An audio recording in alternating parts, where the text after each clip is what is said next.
Hey guys, welcome back to the channel. As you guys can see, we are in the shop today, and today we will be not working on any of the cars. Today we actually have a lift repair.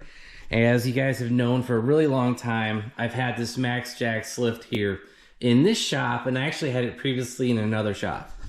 So I've been here for 8, coming up on 9 years pretty soon, and I had this in my previous shop for like 5 years before that. So I've had this lift going on 15 years, and I've had pretty much zero problems with it. You know, I've replaced some of the crap fittings that we've shown you in previous videos. I think I have a video, I'll link that up above, but that was a really long time ago when I replaced those. But what actually happened recently was I was trying to help a buddy out install some new leaf springs on the back of his Mustang. I include some pictures of that here. This is my friend Brian's, I think it's a 69 351 Mustang. And we had the car on the lift, and basically what happened was the left side, or the passenger side over here on the vet behind me, that left side hydraulic ram didn't want to come back down. It basically got stopped, and then the driver's side kept going up and down, but the passenger side pretty much got stuck. So we went very slowly when we were lifting it, and we just noticed that, you know, this side almost kind of seized, and the other side kept going up, kept going up, kept going up, and so the car was off kilter, and it was pretty messed up on how far we got it up. It was probably like almost 2 inches higher on one side than the other, so we slowly let it back down. And you know, we thought maybe just trying to push the button to raise it back up, raise it back down, you know, just cycle it a couple times, that might help out. But no, that cylinder was not moving at all. I even loosened the bleed screw on the top of the hydraulic ram itself, and I, you know, pressed up and down just to see if getting some fluid through the cylinder would allow it to come back down. And basically what happened was the seal broke on this passenger side over here, and it was not allowing the hydraulic ram to move anymore. Now you guys will notice that the arms are on the ground. Well, we were able to basically take a big rubber mallet and start hammering on those arms, and the ram finally let go and finally started moving down. And that's where we noticed the broken seal. We actually had chunks of that green seal laying on the pad underneath the arm. So just kind of a weird thing. Now, this doesn't seem to be a super common problem, but there have been a couple threads out there. One was on Garage Journal, which used to be a really good website. There's some Pelican or Porsche website I saw. Guy had another problem. So basically I was able to find the seal kit online from a place called Lazzars HCR. I think it's like Hydraulic Cylinder Repair Center. And he charges quite a bit of money. This was $60. This was $57 for the 2 seals. I did see some other threads, people kind of detailing, you know, it might be this seal, it might be that seal. Those seals were supposedly cheaper. But honestly, guys, this is one of those things. It's like, I don't want to order the wrong seal, and I don't have the time to be playing, you know, order this seal from here, it might fit. Try this seal, that might fit. Then the other thing is these, you know, these hydraulic rams have gone over several revisions. I have the older MaxJax, the new MaxJax. You know, mine was made by Danmar. These are now made by bendpak. Probably from the same Chinese factory. They've just changed the name of it. So, but I have seen people use this kit successfully. So what we're going to do today is basically get the car out of here. We'll back that out. We'll take the arms off, and then we're basically going to pull the hydraulic cylinder out of the tower. So I'm going to have to somehow get it out of this connector. I haven't really quite figured that out yet, but get it out of this ram support.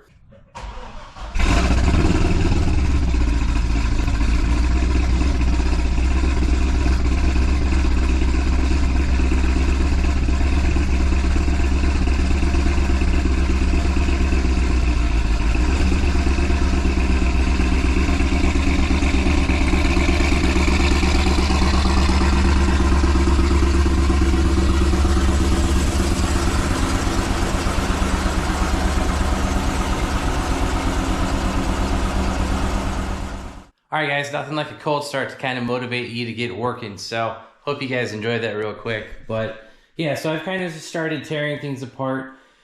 We got the arms off, pretty simple. Pull up on the pad, pull the pin, you know, the big pin behind there, pull that off. Same thing on this one. Lift up the end, pull the pin, that comes off.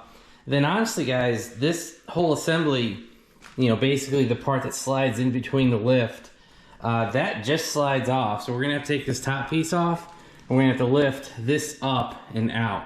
And then the other thing I did was I also pulled the hydraulic ram hose. I pulled that off. That's the Italian fitting from the other video. All right, guys, we got the top support off, the outside bolts. So the pieces right here, those are 16 millimeters. The nut inside of it, the locking nut, that's a 17 millimeter. So take that off. I was able to get the structure lifted up, put the pin back in it so that this thing won't fly out toward me.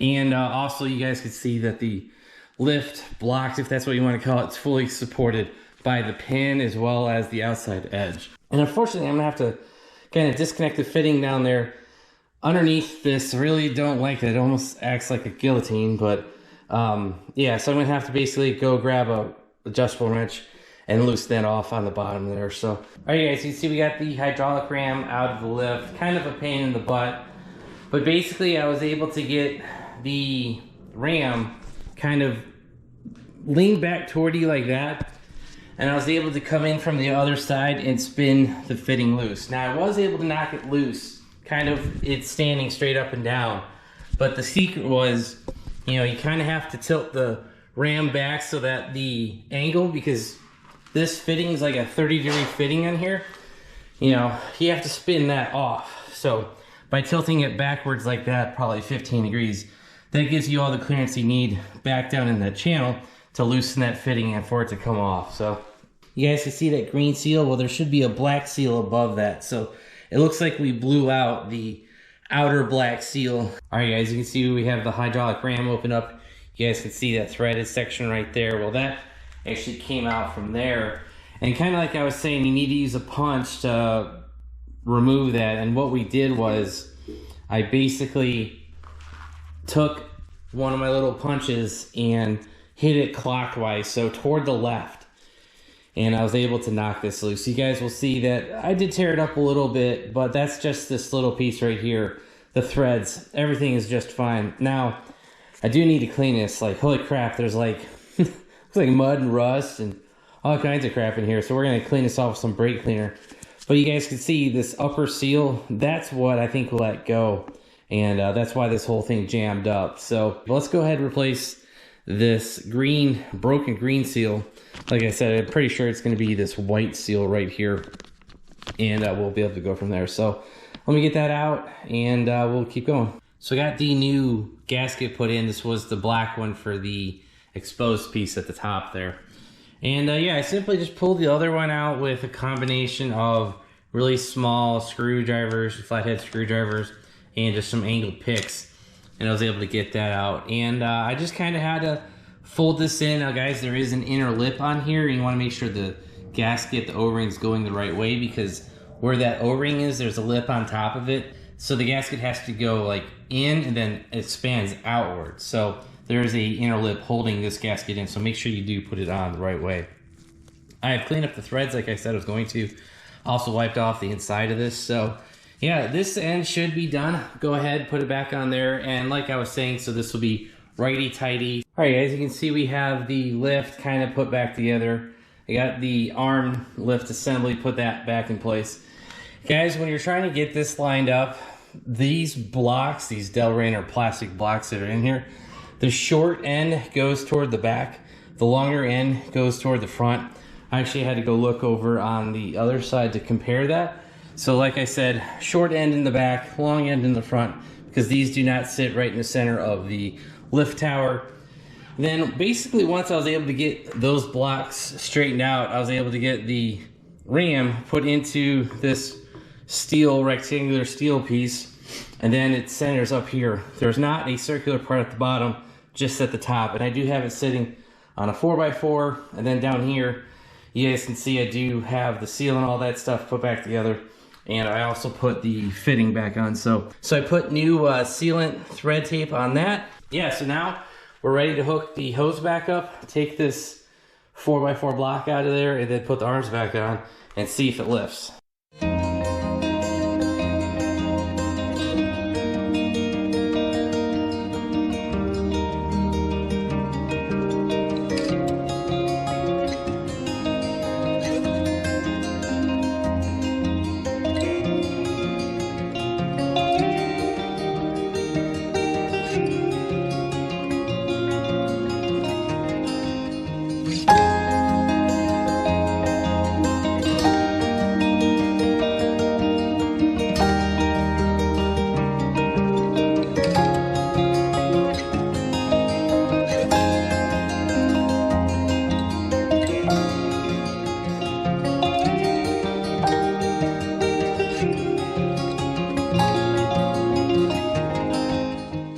as you can see, we've gotten the other side back down on the ground. And guys, I did have to bleed each side a couple times. I got a ladder, had the passenger side all the way up, bled that, let that back down, went to the driver's side, bled that a little bit. Didn't need a lot of bleeding, it just needed a little bit.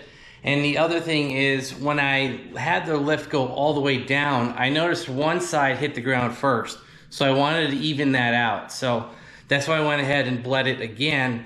And that actually contributed to both sides now reaching the top of the post at almost exactly the same point.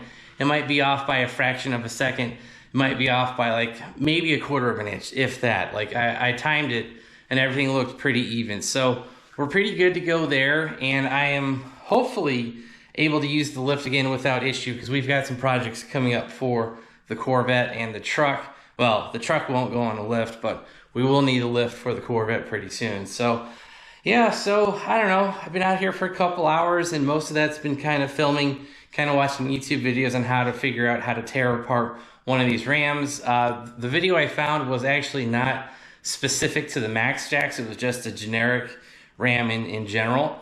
And that basically taught me how you have to remove that seal. And what I'm talking about is the part that's threaded into the hydraulic ram. Hit it in a clockwise motion, that way lefty-loosey, and you know, that way it unthreads and everything pops out. So that ain't too bad for a couple hours of work, and let's call it $30 in a seal. The other seal that came with the kit, I don't know where it goes. Maybe you have to pull the hydraulic ram all the way out of that tube, and maybe there's a seal down at the bottom there. But honestly, I didn't want to tear it that far apart, because I know that that seal doesn't have a problem. It's the one at the, you know, at the bottom that we tore. So that's one I wanted to replace. I'll say this, I would almost look online to see if you guys can find a generic part number for that, because like I said, it was $60 plus like $10 shipping for the kit. I ended up only using one of them. There's two in there. It's probably overblown, probably overpriced, but it's just one of those things. It said it was gonna work. You know, people had good reviews about it, and it was kind of one of those, you know, click now, buy, and you're good to go. It's on the way. So you probably could find a part number for that, but honestly, guys, like I said, just going to that website, punching in MaxJax, and that pulled right up. So that's kind of the way we are with this project. So would I replace this side? I don't know. We'll just have to use the lift for a while and actually put some actual weight on it. But you know, right now, both hydraulic arms seem to be lifting at the same rate, so I don't see any issue there. If this one springs a leak, or if this one gets stuck, we will order another kit. And now that I have the knowledge on how to do this, I could probably knock it out in less than an hour. So yeah, I hope this video is helpful, because like I said, guys, I looked on YouTube. I didn't see any MaxJax hydraulic ram rebuild, reseal videos out there. I just found some generic ones. And like I said, I've had this lift for 15 years. And if it's only cost me a seal and a couple fittings, because like I said in the past, get rid of the Chinese fittings on both the hydraulic arm as well as back here on the power cart. You know, if that's all that it's cost me, say it's 200 bucks for all that, that ain't bad for 15 years of work. That's gonna be it. If you guys like this video, hit that like button. If you guys want to see more shop updates, projects, and all that, hit that subscribe button, turn on your bell notifications. If you guys want to help support the channel, check out the links down below. I'll give you a link and a part number for the seal kit like I was telling you about. And also make sure you check out our website, BonecrrusherSS.com. Any contribution you guys can give there goes right back in the channel, the shop, the tools, aka the lift, the truck, and the Corvette, and all that. So thanks, guys. Have a great one.